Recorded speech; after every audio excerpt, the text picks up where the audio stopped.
Hello बच्चों, स्वागत है एक बार फिर से आप सभी लोगों का अभ्युदय एकेडमी क्लासेस में।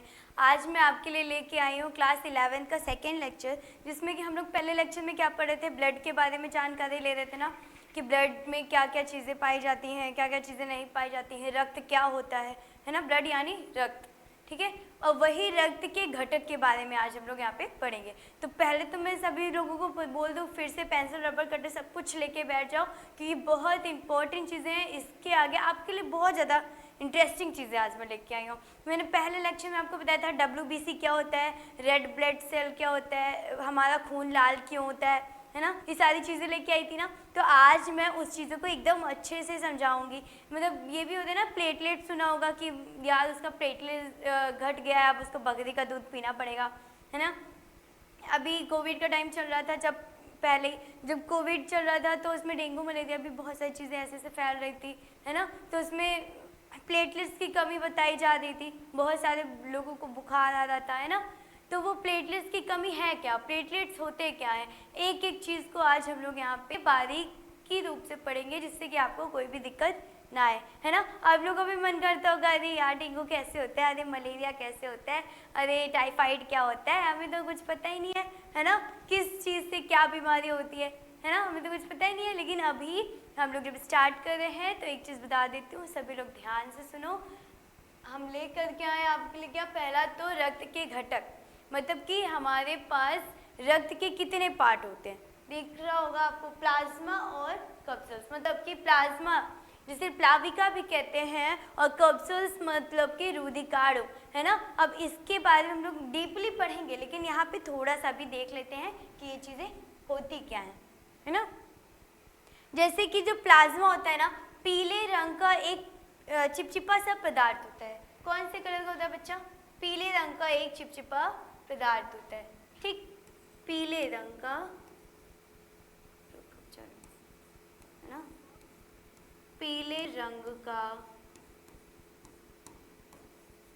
एक चिपचिपा पदार्थ,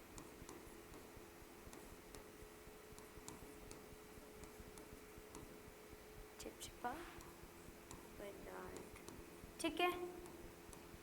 प्लाज्मा क्या होता है, पहले बात तो ये तरल घटक होता है। तरल घटक यानी ये लिक्विड फॉर्म में होता है। लिक्विड आप समझ रहे होगे, इंग्लिश वाले बच्चों को तो दिक्कत नहीं होगी, लिक्विड फॉर्म में होता है ना। फ्लूइड, फ्लूइड जानते हो ना बच्चा, जो मतलब पानी जैसा एकदम हल्का नहीं होता है, कि पानी को ऐसे गिराओ तो जैसे चाशनी, चाशनी जानते हो ना, जब चाशनी को ऐसे चम्मच से करो तो उसमें एक स्ट्रिंग बन के आती है, एक तार बनती है ना। उस टाइप का चिपचिपा पदार्थ, ऐसे चाशनी को ऐसे ऐसे करोगे तो चिपचिपा निकलता है ना, चिपचिप लगता है, वैसा मीठा मीठा सा लगता है। तो ये भी क्या है, पीले रंग का चिपचिपा पदार्थ है, तरल है, ठीक है। क्या है बच्चा, तरल है। अब यहाँ पे रुधिकाणु क्या होते हैं, है ना, यानी कैप्सूल्स क्या होते हैं, ठोस घटक है ये, है ना। ये क्या था, ये लिक्विड फॉर्म में था, ये क्या है, ठोस घटक है। इसके भी 3 पार्ट होते हैं। अभी मैं आपको बता दी थी ना, इसके कितने पार्ट बच्चा, 3 पार्ट, RBC, WBC और क्या होता है, प्लेटलेट्स, ठीक है। अब हम सभी इसके बारे में एकदम डिटेल्ड स्टडी करेंगे कि प्लाज्मा होता क्या है एक्चुअली, और ये रुधिकाणु क्या होता है, और इसमें कैसे कैसे बीमारियां हो सकती हैं इनकी कमी से, है ना। इनके पार्ट्स को भी हम लोग पढ़ेंगे, WBC, RBC और प्लेटलेट्स, ठीक है। तो ध्यान से सभी बच्चे सुनिए, ठीक है। चलो, क्या है, क्या दिख रहा है, प्लाज्मा ऐसे आया चपाक से, है ना। क्या है प्लाज्मा, क्या होता है, इसमें होता है फाइब्रिनोसेज, क्या है, फाइब्रिनोजेन। फाइब्रिनोजेन बच्चा क्या होता है, अभी इसको ध्यान से सुनते हैं, हाँ दिखेगा, ठीक है, सबको यहाँ पे दिख रहा है। फाइब्रिनोजेन क्या होता है, फाइब्रिनोजेन, और मतलब इसके 3 पार्ट हैं, है ना। अभी ऐसे समझते हैं, एकदम ही याद हो जाएगा, ऐसे पढ़ाऊंगी, है ना। प्लाज्मा, इसके 3 पार्ट, कौन कौन से पार्ट्स बच्चा, फाइब्रिनोजेन, प्रोथोबीन और हैपेरिन। ये दोनों तो भाई बहुत प्यारे बच्चे हैं, इन दोनों को तो एकदम अच्छे समझ सकते हो। लेकिन ये जो छोटा वाला है ना, ये टुटकू सा, ये बहुत तंग करता है ना, बहुत तंग होता है, ये सबसे अलग है। है ना। आपके घर में भी आपके छोटे छोटे भाई बहन होंगे, तो आपके जो बड़े भैया होंगे वो आपको थोड़ा सपोर्ट भी करते होंगे, तो डांटते भी होंगे, या फिर आपके छोटे भाई से ज़्यादा बनती होगी। लेकिन जो जो अलग होता है ना, वो फिर ये कहेगा अरे तुम ये करने जा रहे ना, मैं अभी जाके मम्मी से बताता हूँ, है ना। ये वही टाइप का है। ये इन दोनों को सपोर्ट नहीं करता, कभी नहीं करता। ये दोनों क्या करते हैं बच्चा, ये रक्त का थक्का, है ना, ब्लड के कैप्सूल्स जो बनते हैं ना, ब्लड के छोटे छोटे, जैसे खून जम जाता है ना, वो खून को जमना जो होता है वही थक्का होता है। ठीक है, खून क्या है, रक्त का थक्का बनाने में ये दोनों क्या करते हैं, सहायता करते हैं। क्या करते हैं बच्चा, रक्त का थक्का बनाने में, है ना, रक्त का थक्का बनाने में सहायता करते हैं, बनाने में सहायता करते हैं। कोई दिक्कत, ये दोनों के बारे में एक ही बात है। ये दोनों क्या करते हैं बच्चा, आपकी बॉडी में जो ब्लड होता है ना, प्लाज्मा हमारी पूरी बॉडी में, ब्लड के साथ ही प्लाज्मा भी हमारी पूरी बॉडी में क्या होता है, सर्कुलेट होता है। ब्लड के अंदर ही प्लाज्मा होता है। ठीक है, ब्लड के अंदर ही प्लाज्मा। तो कोई कंफ्यूजन ना कि प्लाज्मा अलग चीज़ हो गई मैम, ये तो नहीं, वो सब ब्लड के अंदर ही है। ठीक है, हम लोग ब्लड के पार्ट्स पढ़े, तो प्लाज्मा उसके अंदर ही होगा ना। अब प्लाज्मा है तो प्लाज्मा के भी 3 पार्ट्स, मैंने अभी कैप्सूल्स के तो बता दिए थे, लेकिन इसके नहीं बताए थे।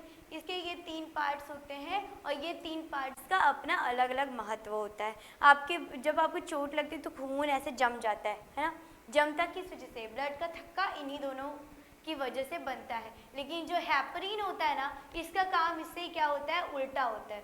क्या काम होता है इसका, इससे उल्टा काम क्या होता है कि जो रक्त का थक्का होता है ना, इसको बनने ही नहीं देता। रक्त का थक्का बनने नहीं देता, बनने नहीं देता। और ये बात अच्छी भी है, अगर ब्लड का थक्का हमारी बॉडी में हो जाएगा, है ना, ब्लड के थक्के हमारी बॉडी में हो जाएंगे, तो भाई हम लोग की बॉडी उस जगह पे क्या हो जाएगी, स्वेल करेगी, सूज जाएगी, और सूजने से नसें वसें फट सकती हैं।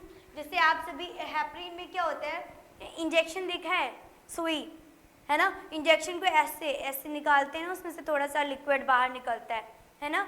इसकी एक बहुत बुरी, भाई क्या बोल सकती हूँ, इसकी एक बहुत बुरी क्या है, कमी है, बहुत बड़ी कमी है। क्या कमी है, कमी देख लो। इसकी एक कमी है कि अगर ये हवा के संपर्क में आएगा, हवा के संपर्क में आएगा तो इसकी मृत्यु हो जाएगी। संपर्क में आएगा तो क्या होगा, आएगा तो इसकी मृत्यु हो जाएगी, है ना। मतलब ये जो सेल है, ये जो प्लाज्मा है बच्चा, अगर ये हवा के संपर्क में आएगा तो इसकी मृत्यु हो जाएगी। और मृत्यु हो जाएगी तो उस जगह पे उस हिप्रेन की मृत्यु हो जाएगी। ठीक, इसीलिए इंजेक्शन से जो भी हवा उसके अंदर भरी होती है उसको निकालते हैं, ताकि जब आपकी बॉडी में वो इंजेक्शन इंजेक्ट किया जाए तो उसमें कुछ भी हवा के मॉलिक्यूल्स, यानी क्या बोलते हैं, हवा यानी एयर के मॉलिक्यूल हमारी बॉडी में ना जा पाए। अगर चले जाएंगे तो क्या होगा, उस जगह पे, जिस जगह पे वो हवा होगा, उस जगह के हेपरिन नामक जो प्लाज्मा है, इसकी क्या हो जाएगी, डेथ हो जाएगी। और जहाँ इसकी डेथ हुई वहाँ पे थक्का बनने लगेगा, ब्लड का ये दोनों मिलकर के क्या करेंगे, थक्का बनाने लगेंगे। और जब थक्का बनाने लगेंगे तो क्या होगा, हमारी नसें फट सकती हैं, और हमारी नसें फटेंगी तो हम लोग ऑन द स्पॉट मर भी सकते हैं, है ना। तो ये बहुत ज़रूरी चीज़ है हेपरिन हमारी बॉडी में, है ना। एक चीज़ और आपको मैं बता दूं क्या होता है, एक बार इसको नोट कर लो, फिर मैं आपको बताती हूँ सीरम क्या होता है ना। टाइफाइड का जांच होता है ना, जो सुने होगे मम्मी जा रही हैं टाइफाइड का जांच कराने, तो कैसे होता है टाइफाइड का जांच, हमारी बॉडी से हमारे जो ब्लड निकलता है, ब्लड निकालती है ना, ब्लड से होता है, ब्लड टेस्ट करके ब्लड निकालते हैं, उसमें से कैसे जाँच करते हैं, उसमें से सीरम को अलग करते हैं। सीरम क्या है अभी मैं बताऊंगी। उसमें से सीरम को अलग करते हैं, फिर उस सीरम की जांच होती है, ठीक है। उस सीरम की जांच होगी तो हमें क्या पता चलेगा बच्चा कि क्या होता है टाइफाइड, और क्या आपका टाइफाइड हुआ है कि नहीं हुआ है, उसी सीरम की वजह से, है ना। वो सीरम की डेफिनेशन अभी मैं लिख देती हूँ, एक बार इसको लिख लो तो फिर सीरम की डेफिनेशन लिख देती हूँ।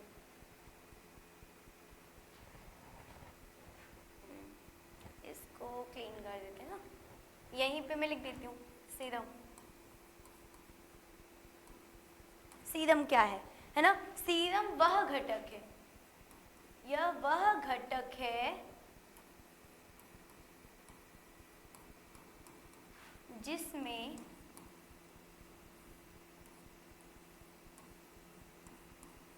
यह वह घटक है जिसमें रक्त कोशिकाओं, लिखिए आप सभी लोग साथ में मेरे लिखते चलिए ना, आप भी लिख लेंगे मैं भी लिख लूंगी। सीरम वह घटक है जिसमें रक्त कोशिकाओं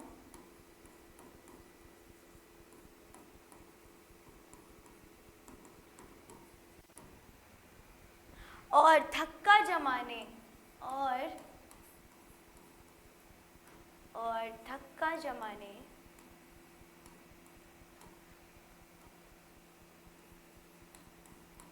वाले कण, थक्का जमाने वाले कारकों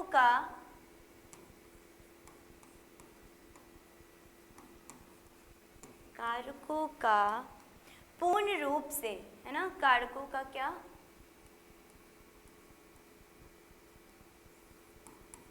पूर्ण रूप से अभाव होता है, अभाव यानी उसमें रक्त में जो थक्का बनाते हैं वो दो चीज़ें क्या थी बच्चा, ये दोनों थी ना, यही दोनों तो थक्का बनाती है बॉडी में, ब्लड में। और इसमें क्या होता है, सीरम से मतलब जो हमारा ब्लड होता है ना, हमारे ब्लड से क्या करते हैं, हमारे ब्लड से इन दोनों चीज़ों को क्या करते हैं, निकाल दिया जाता है। तो क्या बनता है, हेपरिन बच जाता है। और वो जब इन दोनों चीज़ों को निकाल देंगे, भाई ये दोनों क्या कर रहे थे, थक्का बना रहे थे, है ना।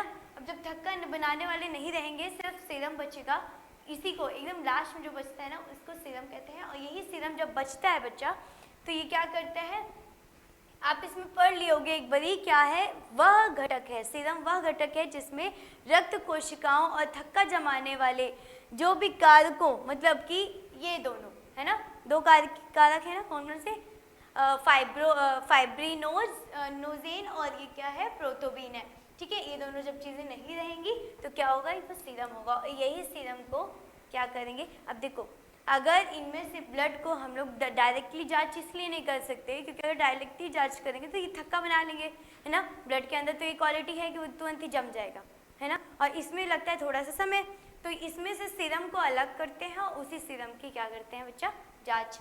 ये किस में होता है, टाइफाइड में, ठीक, कोई दिक्कत। अगर यहाँ पे आप सभी को कुछ भी इसको करना हो, ठीक है, इसकी मतलब कि अगर आपको इसको स्क्रीनशॉट लेना हो तो जल्दी से ले लो, मेरे साथ ही आप लोगों ने लिख भी लिया होगा इसको, है ना, तो कोई दिक्कत की बात नहीं है, जल्दी से इसको कर लीजिए। और एक बात और बतानी थी मुझे, यहाँ पे ये जो यहाँ पे रक्त के घटक है ना, इसके 55 होते हैं, मतलब कि ये हमारी बॉडी में 55% क्या होता है, प्लाज्मा होता है। कितने परसेंट होता है बच्चा, 55% होता है। और ये 55 100% में से 55 माइनस कर दो तो कितना बचेगा, 45% ही होता है। और ये आपके एनसीईआरटी का डाटा है, लेकिन अगर आपके पेपर में अगर 60% दे देता है, 55 नहीं देता है, तो आपको 60 पे जाना पड़ेगा। अगर ये 60 रहेगा तो ये कितना परसेंट हो जाएगा बच्चा, 40% हो जाएगा, ठीक है। इसकी मात्रा हमारे ब्लड में, मतलब कि प्लाज्मा की मात्रा हमारे ब्लड में कितनी होती है, 55% होती है। और कहीं कहीं एनसीईआरटी में ये लिखा हुआ है, लेकिन और किसी डाटा में आपको ये भी मिल सकता है ना। तो कंफ्यूज बिल्कुल मत होइएगा, मैम ने आपने दोनों चीज़ें बता दी हैं, तो दोनों चीज़ों में जो भी ऑप्शन आएगा उसमें टिक कर देना, ठीक है। चलिए, अब ये दिख रहा है ना, यहाँ पे आर्टरी आपको दिख रही है, वाइट ब्लड सेल और प्लेटलेट्स दिख रहा है और रेड ब्लड सेल दिख रहा है। जैसे कि मैंने अभी आपको बताया था, है ना, क्या वाइट ब्लड सेल मतलब कि WBC, और प्लेटलेट्स और रेड ब्लड सेल यानी RBC। ये दोनों, ये तीनों किसके पार्ट्स हैं बेटा, कैप्सूल्स के, है ना, रुधिकारों के। किसके पार्ट्स हैं बच्चा, रुधिकाणु। ठीक है, अब इसके बारे में एक एक चीज़ के बारे में हम लोग डीपली पढ़ेंगे, तो आप सभी वीडियो में अंत तक बने रहिए, जैसे कि हम लोग इसके बारे में अच्छे से क्या करें, जान पाएँ। अब सबसे पहले यहाँ पे हम ये जानेंगे कि ये तीनों चीज़ें मैंने बता दी थी कि रुधिकाणु के कितने भाग होते हैं। अभी इनके भाग तो हमें पता चल गए, है ना, लेकिन इसके बारे में अब इनकी संख्याएं हमारी बॉडी में कितनी होती हैं और कितनी संख्याएं होती हैं, इनका जीवन काल क्या होता है। भाई अब दुनिया में आए हैं तो किसी न किसी की मृत्यु तो होनी निश्चित है ना। दुनिया में जो कुछ भी आया उन सभी की क्या होती है, मृत्यु होती है। तो ये कैसे बच जाएंगे, इनकी भी तो मृत्यु होगी ना। अब इनकी संख्या कितनी होती है, एक बार ये देख रहे हैं, हमें संख्या जाननी है और इनका जीवन काल। पेपर में अगर आपका आ जाता है तो ऐसा ना रहे कि मैम ने नहीं पढ़ाया, है ना, मैम ने सब पढ़ाया है, आप सभी सुनते नहीं हो ध्यान से, सुनो सुनो, ठीक है। इसकी संख्या हमारी बॉडी में कितनी होती है बताइए। आरबीसी की संख्या हमारी बॉडी में 50 लाख तक हो सकती है। कितनी होती है, 50 लाख। ठीक, आरबीसी की जो संख्या होती है कितनी होती है बच्चा, 50 लाख। याद रख लो, ये डाटाबेस क्वेश्चंस में बन के आ सकता है। ठीक है, आपको ये मैम लोग दे सकती हैं पेपर में, और बड़े एग्जाम्स में भी ये सभी पूछे जाते हैं। और इसकी कितनी होती है, 10,000। कितनी होती है इसकी, 10,000। और इसकी कितनी होती है बेटा, इसकी 2 लाख तक जाती है, 2 लाख। आपके पेपर में क्वेश्चन ऐसे बन के आ सकते हैं कि रुधिकाणु में से किसकी संख्या, मतलब किसकी संख्या आरबीसी, डब्ल्यूबीसी या फिर कैप्सूल्स में से, इन तीनों में से किसकी संख्या सबसे ज़्यादा होती है। तो ज़्यादा तो हमें पता चल गया आरबीसी की, और सबसे कम किसकी होती है, डब्ल्यूबीसी की, और मध्यम में कौन है भाई, ये हमारा प्लेटलेट्स है। कितने, 2 लाख। ठीक है, अब इसका जीवन काल हम लोग जान लेते हैं कि ये कब से कब तक के रह सकता है। 1 मिनट रहेगा, 2 मिनट रहेगा, 5 मिनट रहेगा, कि 10 साल तक जिंदा रहेगा, भाई इसकी है ना। हम ह्यूमन बीइंग कितने रह सकते हैं, बताता हूँ, मैंने इससे पहले वाले लेक्चर्स में बताए हैं। मतलब कि आप सभी ने अगर पढ़ा होगा, हमारे 9th का लेक्चर हो गया, 10th का लेक्चर हो गया, अभी तो हम लोग 11th का पढ़े ना, उन सभी में आप सभी पीछे की चीज़ें भी पढ़ा करो, है ना। पीछे की चीज़ें पढ़ने से क्या होता है, हमारा बेस स्ट्रांग होता है, और जब हमारा बेस स्ट्रांग होगा तो क्या होगा, हम सभी एग्ज़ाम तोड़ फोड़ के आएंगे, है ना। अब चलो इसका जीवन काल बताओ, जल्दी जल्दी बताओ। 20 से 120 दिन। कितना, ये 20 से 120 दिन हो सकता है। ये 20 दिनों में भी मर सकता है और 120 दिनों तक ये जीवित भी रह के मर सकता है, ऐसा होता है। लेकिन ज़्यादातर अगर आपके पेपर में आएगा, पूछेगा, दोनों में से कोई एक दिया होगा, अगर ये दिया होगा ज़्यादातर यही देगा, है ना, ये दिया होगा तो इसी पे क्या करना है, आपको टिक करना है।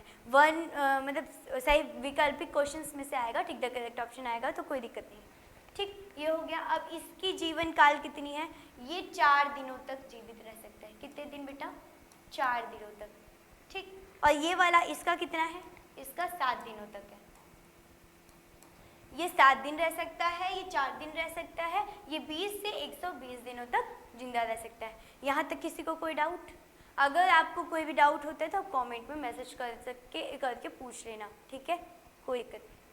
अब देखते हैं आगे। एक बारी मैं इसको, जब फर्स्ट लेक्चर हुआ था तो मैंने उसमें बताया था रेड बीसी, ये मतलब कि हमारे ब्लड लाल लाल कलर का क्यों होता है ना। हमारा ब्लड लाल क्यों होता है, किसकी प्रेजेंस से, हीमोग्लोबिन की प्रेजेंस से। हीमोग्लोबिन, चिंता मत करो, हिंदी में भी इसको हीमोग्लोबिन ही लिखते हैं, ठीक है। क्या लिखते हैं, हीमोग्लोबिन ही लिखते हैं।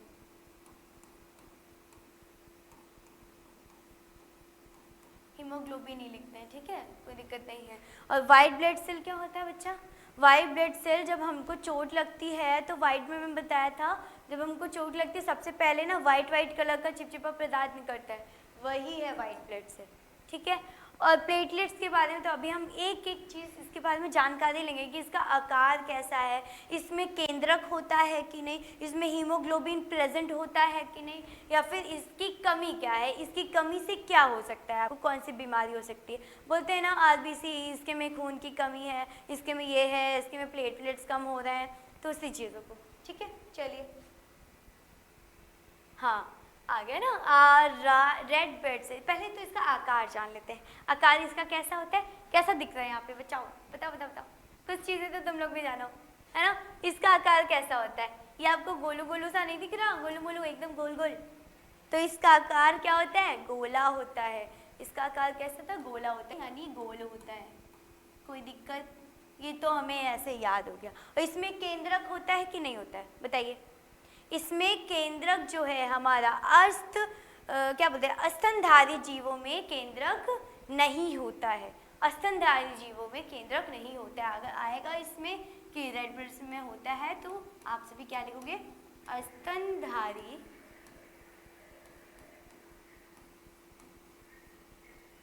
जीवों में केंद्रक नहीं होता है,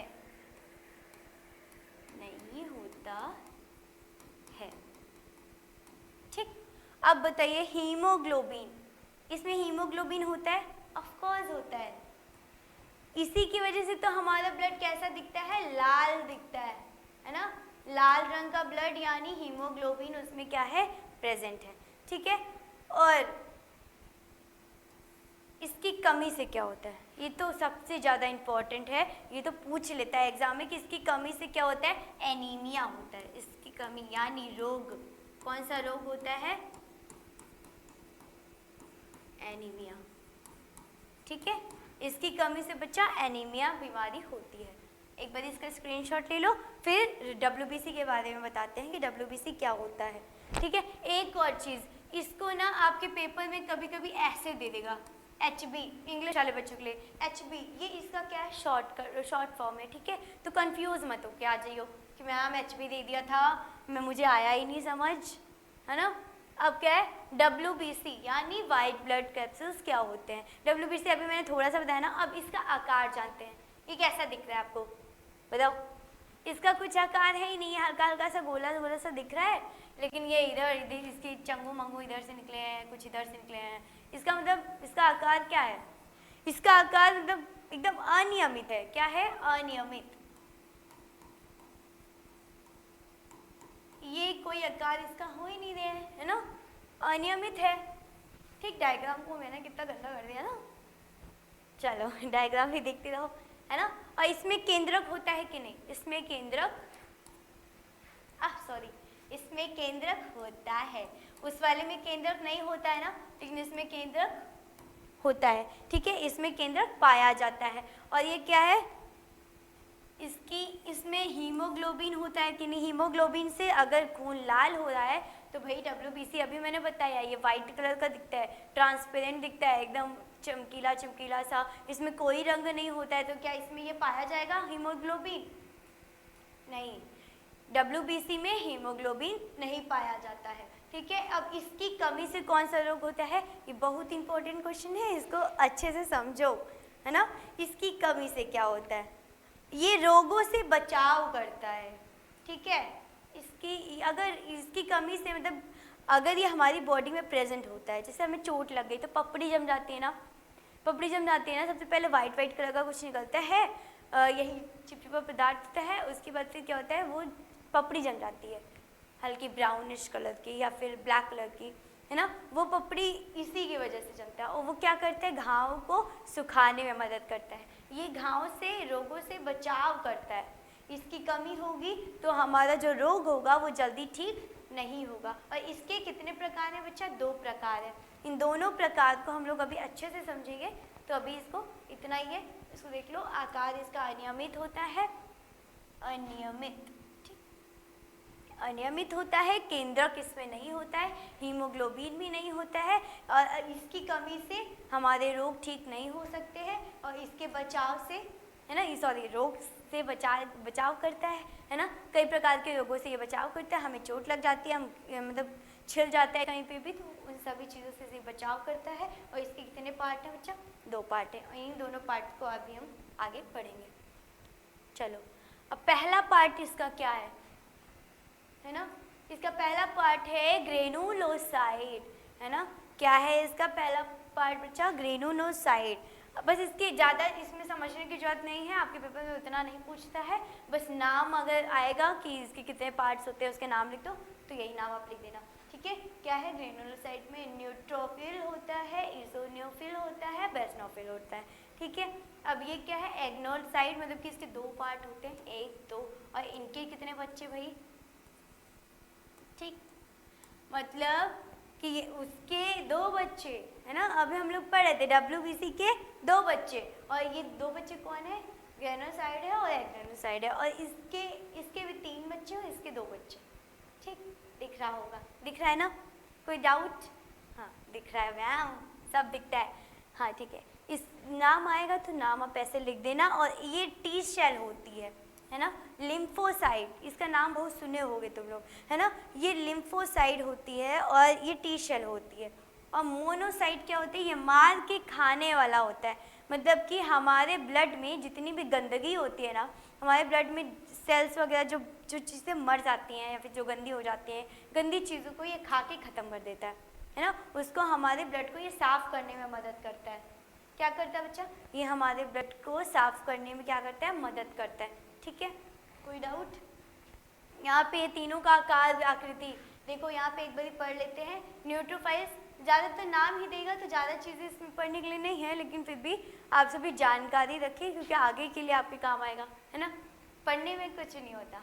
न्यूट्रोफिल्स क्या होता है, ये किल बैक्टीरिया यानी बैक्टीरिया को मारता है और फंगी को मारता है और फॉरेन डेब्रीज होता है, ठीक है। और मोनोसिटिक्स क्या होता है, ये क्लीन अप डैमेज सेल, मतलब कि हमारी बॉडी में मैंने बताया था जब सेल्स डैमेज हो जाती हैं तो नहाएंगे तब जाएंगी, लेकिन अंदर की जो सेल्स डैमेज हो जाती हैं उनका क्या, वो भी तो किसी ना किसी थ्रू से निकलेंगी ना, वो यही होता है। ये मोनोसाइट क्या करता है, क्लीन अप करता है पूरे मतलब ब्लड में से सारी डैमेज सेल्स को, ठीक है। और इसका क्या काम है, किल पैरासाइट्स, कैंसर सेल होती है और इन्वॉल्व इन एल्गोरिक रिस्पॉन्स, ठीक है। और क्या है, इसका क्या काम है, लिम्फोसाइट्स का हेल्प फाइट वायरस, वायरस से लड़ने में एकदम सहायक होता है। वायरस अभी फैला था ना, कौन सा, कोविड वाला, है ना, उससे लड़ने में कौन मदद किया, यही मदद की आपकी, है ना, ठीक है। मेक एंटीबायोटिक्स, और इसको क्या बनाता है, यही आपके एंटीबायोटिक्स बनाता है आपकी बॉडी के अंदर, जिससे क्या होता है, वायरस से आप सभी लड़ पाते हो। और बायोफिल्स का क्या होता है, इन्वॉल्व इन एल्गोरिथमिक रिस्पॉन्स, है ना, ये किस में होता है, एल्गोरिथमिक रिस्पॉन्स में सहायक होता है। अब यहाँ तक आपको समझ आ गया होगा। अब नेक्स्ट स्लाइड पे क्या है, इसको तो मैंने बता दिया ना, ये रहा प्लेटलेट्स। अब हम सभी पढ़ते हैं प्लेटलेट्स क्या होता है। अभी मैंने बताया था ना, प्लेटलेट्स की कमी से ये होता है मैम, और हमने बहुत सुना है बकरी का दूध पीना पड़ता है, कितना गंदा लगता है ना। अब इसका आकार पहले तो देख लो किस आकार का है, कितना सुंदर सा दिख रहा है ना, चंगू मंगू से प्यारा सा।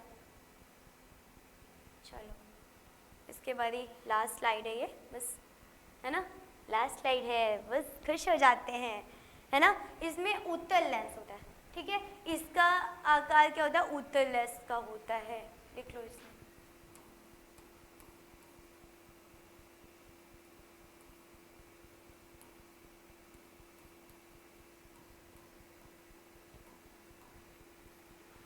तो गंदा लिखते हैं ना मैम, आप राइटिंग सुधारिए। चलो चलो हो गया। केंद्रक होता है इसमें, नहीं, इसमें केंद्रक नहीं होता है। और ये क्या होता है, शक्ति प्रदान करता है, ये शक्ति प्रदान करता है ना। मतलब होता है प्लेटलेट्स की कमी से, अगर किसी में 50,000 से कम प्लेटलेट्स हो गए, है ना, इसकी कमी से, अगर इसमें से 50,000 ठीक से कम हो गए प्लेटलेट्स, तो क्या होता है, ऐसे होते हैं ना कि जब कोई ड्रिंक कर लेता है या फिर मदिरा या फिर शिवरात्रि में जो भांग पी लेता है तो ऐसे से एकदम ऐसे झूम जाता है ना। जब झूम जाते हैं तो वो वही वाली फीलिंग इसमें आती है। प्लेटलेट्स की कमी से क्या होता है, आपको चक्कर आने लगती है, आप बहुत ज़्यादा वीक अपने आप को महसूस करते हो, है ना। तो प्लेटलेट्स की कमी को पूरा करने के लिए क्या क्या चीज़ें चाहिए, पौष्टिक भोजन आहार आप करो, डेली डेली दूध पियो, बकरी का मत पियो, है ना। अगर आपको बकरी का पीना पड़ा मतलब आपके प्लेटलेट्स बहुत कम है, नारियल पानी आप पियो। अब मतलब हेल्दी फूड अगर डेली डेली जो खाना खाते हो, दाल चावल सब्जी रोटी अच्छे से खाओगे, बाहर की चीज़ें नहीं खाओगे, जंक फूड, तो आप सभी सुरक्षित रहोगे। और ये चीज़ें बहुत अच्छी थी ना। अब इसमें होता कितना है ये भी तो जान लो, 50,000 से कम हुआ तो हमें बीमारी हो गई। अब मतलब इसका एग्जैक्ट क्या होता है, इसमें 2 लाख होता है, मैंने बताया था अभी ना। टोटल इसमें कितना होता है, 2 लाख। और यही 2 लाख से अगर ये 50,000 में आ जाता है बच्चा, तो आपको वीकनेस फील होती है। क्या फील होती है? वीकनेस, यानी कमजोरी। ठीक, समझ आ गया? आज के लिए सिर्फ इतना ही। मैं आज के लिए इतना ही। आने वाले लेक्चर्स में ब्लड तो हम लोगों ने अच्छे से पढ़ लिया। आने वाले लेक्चर्स में इसके ब्लड्स के कितने वो होते हैं, जैसे तुम लोग सुनो ना, A negative, B negative, O negative, A B negative, A B positive, ये सारी चीज़ें आरएच फैक्टर्स क्या है ना। इसकी कमी से क्या होता है, हर चीज़ को मैं इसके बाद के एक नेक्स्ट लेक्चर में लेके आऊँगी। ये बेसिक है, अभी हम लोगों ने क्लास 11 का एक भी चैप्टर भी शुरू नहीं किया है, तो उस चीज़ की टेंशन मत लो, क्योंकि ये चीज़ें जैसे ख़त्म हो जाएंगी ना, वैसे हम लोग का एक एक लेक्चर जल्दी एकदम हम लोग ख़त्म कर देंगे, क्योंकि यही तो इम्पॉर्टेंट है ना। इम्पॉर्टेंट इन्हीं से आना है, तो उसको पढ़ने के लिए हमें इन्हीं से जानना पड़ेगा। ठीक है, तो आप सभी को मैं फिर से एक बार ये बता दूं कि हमारे बीच क्रांति बैच आ गया है, और आप सभी बच्चों से अनुरोध है कि आप सभी ज्वाइन करिए, क्योंकि इसमें ज़्यादा फीस भी नहीं लग रही है। फ़ीस की जानकारी आप ले लीजिएगा, डिस्क्रिप्शन में है। ज़्यादा फीस भी नहीं लग रही है। आप सभी कोचिंग जाते हो, 1 घंटा पढ़ते हो, लेकिन यहाँ पे आप कितने घंटे पढ़ पाओगे?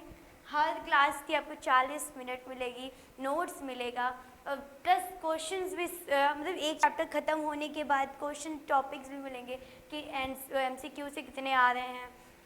मतलब अवतार या विद्या पढ़ते हो ना, है ना, तो उससे भी ज़्यादा अच्छे से हम लोग एक चैप्टर से कितने क्वेश्चन बन सकते हैं, सारे क्वेश्चन सॉल्व करेंगे, लॉन्ग भी और शॉर्ट भी। तो आप सभी से विनती भी है, और आप सभी के लिए बहुत सुनहरा मौका है कि आप सभी बोर्ड्स आएंगे तो आप सभी तोड़ फोड़ के आ जाओ, है ना। आप सभी को आपके नेक्स्ट बार ही बोर्ड होंगे ना, है ना। अभी तो बोर्ड्स नहीं है, लेकिन नेक्स्ट बार ही बोर्ड्स होंगे, तो आप सभी को अभी से प्रिपरेशन करनी है। हाँ, अगर आप सभी अभी से प्रिपरेशन करोगे तो फर्स्ट रैंक कहीं नहीं गया है ना। उत्तर प्रदेश में सबसे पहला आपका नाम होगा, है ना। आज के लिए सिर्फ इतना ही, मिलते हैं नेक्स्ट वीडियो में। सबको मेरी तरफ से बहुत बहुत बधाइयाँ। Thank you.